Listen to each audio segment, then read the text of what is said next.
വർഷം മുമ്പ് ഗുരുവായൂർ അമ്പലത്തിൽ വെച്ച് ക്രിസ് വേണുഗോപാൽ താലി ചാർത്തി കൈ പിടിച്ചപ്പോഴാണ് ഞാനും സ്നേഹിക്കപ്പെടാൻ യോഗ്യതയുള്ളവളാണെന്ന് ദിവ്യ ശ്രീധർ തിരിച്ചറിഞ്ഞത്. രണ്ട് കുഞ്ഞുങ്ങളുടെ അമ്മയും വിവാഹമോചിതയുമായ ദിവ്യയെ വിവാഹം കഴിക്കാൻ തീരുമാനിച്ച നിമിഷം മുതൽ ഇന്നുവരെയും പലതരത്തിലുള്ള പരിഹാസങ്ങളും അപമാനങ്ങളും ക്രിസും ദിവ്യയും ഏറ്റുവാങ്ങുന്നുണ്ട്. സ്വത്ത് കണ്ട് മോഹിച്ച് വയസ്സിനെ ദിവ്യ വിവാഹം ചെയ്തുവെന്നാണ് കല്യാണ വാർത്തകൾ പ്രചരിച്ചപ്പോൾ നിറഞ്ഞ കമൻറ്റുകൾ. വിമർശനങ്ങളെയെല്ലാം അതിജീവിച്ച് ദാമ്പത്യ ജീവിതം 1 വർഷം പൂർത്തിയാകുമ്പോൾ വിവാഹ വാർഷികാഘോഷത്തിൻ്റെ വീഡിയോയുമായി എത്തിയിരിക്കുന്നതാണ് ദിവ്യ. ഈ ദിവസത്തെ പ്രത്യേകത എന്താണെന്ന് എല്ലാവർക്കും മനസ്സിലായി കാണും. വളരെ കോളിളക്കം സൃഷ്ടിച്ച ഒരു കല്യാണം. പത്തരമാറ്റിലെ മൂർത്തി മുത്തശ്ശനും സുഗമോദേവിയിലെ ചന്ദ്രമതിയും തമ്മിലുള്ള കല്യാണം. ജനങ്ങൾക്ക് പരിഹസിക്കാനും ഒത്തിരി വിമർശനങ്ങൾ നേരിടാനും. ഇന്ന് പിരിയും നാളെ പിരിയുമെന്ന് പറഞ്ഞ് കളിയാക്കിയവരുടെ മുന്നിൽ ഇതാ ഞങ്ങളുടെ ദാമ്പത്യത്തിന് 1 വർഷം തികയുന്നു. ഞങ്ങളെ നെഞ്ചോട് ചേർത്ത് പിടിച്ച പ്രാർത്ഥനയിൽ ഞങ്ങളെയും ഉൾപ്പെടുത്തിയ എല്ലാവരും ഒത്തിരി നന്ദി. എവിടെ കണ്ടാലും ദിവ്യയല്ലേ, ക്രിസ് ക്രിസ് വന്നില്ലേ എന്നൊക്കെ ചോദിച്ച് സ്നേഹം പ്രകടിപ്പിക്കുന്ന ഒത്തിരി പേരുണ്ട്. അവരോട് എത്ര നന്ദി പറഞ്ഞാലും തീരില്ല. ആ സ്നേഹത്തിന് എന്ത് പറയണമെന്നും അറിയില്ല. നിങ്ങളുടെ എല്ലാവരുടെയും പ്രാർത്ഥനയും സപ്പോർട്ടും എപ്പോഴും കൂടെ ഉണ്ടാകണം. വീട്ടിലെ അംഗത്തെ പോലെയാണ് നിങ്ങൾ ഞങ്ങളെ കണ്ടത്. ആ സ്നേഹം എനിക്ക് ലഭിക്കാൻ തുടങ്ങിയത് ഈ ഒരു കല്യാണത്തോടെയാണ്. അതിന് സർവേശ്വരനോട് നന്ദി പറയുന്നു.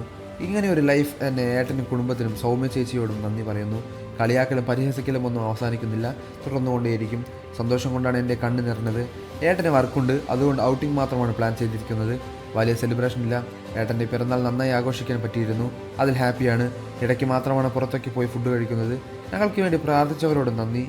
ഒരു ഫോട്ടോ ഫ്രെയിമും കുറിപ്പുമാണ് ക്രിസിന് ദിവ്യ വെഡിങ് ആനിവേഴ്സറി ഗിഫ്റ്റായി നൽകിയത്.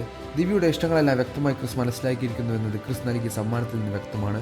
കുഞ്ഞുമോൾ നീ അത്രയും ക്ഷമയുള്ള ആളാണ്, നിന്നോട് എനിക്ക് സ്നേഹം കൂടുന്നേ ഉള്ളൂ എന്ന്, ജീവിതത്തിൽ അഡ്ജസ്റ്റ് ചെയ്യാൻ എനിക്ക് കഴിയുമെന്നും ഏട്ടൻ അറിയാമെന്നാണ് ഏട്ടൻ എന്നോട് പറഞ്ഞത്.